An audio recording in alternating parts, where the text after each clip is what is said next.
I'm going to show you a parallel hatching technique. What that means is I'm just going to draw lines that are going in a similar direction. So light source is coming from the top, and I'm going to make this circle shape look like a sphere shape. So I'm going to start off by adding a base layer, so lines going at similar direction, and pressing lightly with my pen. Now you don't need to use a ruler to add this. Once you've done the base layer, I'm then going to add the darker and mid-tones.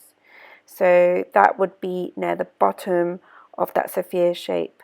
That's because light can't reach there, so I'm just focusing on that very area to show mid to dark tones.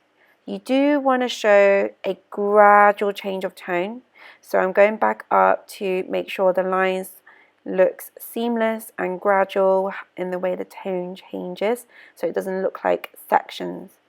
As you can see, I've left one particular section out, which is going to be my highlight point, and that meaning light touches that surface area first. So for that reason, that's the highlight point, meaning it's the lightest tone, and that means I don't draw as many lines in that area.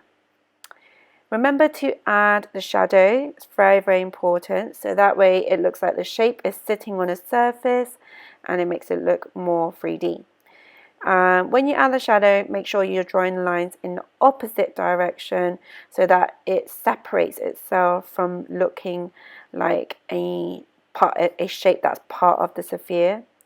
I am going around the outline of the sphere so that it stands out as a 3D shape. So to sum up, to show light tone, you add less lines and they're more spread out. To show dark tone, you would overlap them, you would add more lines.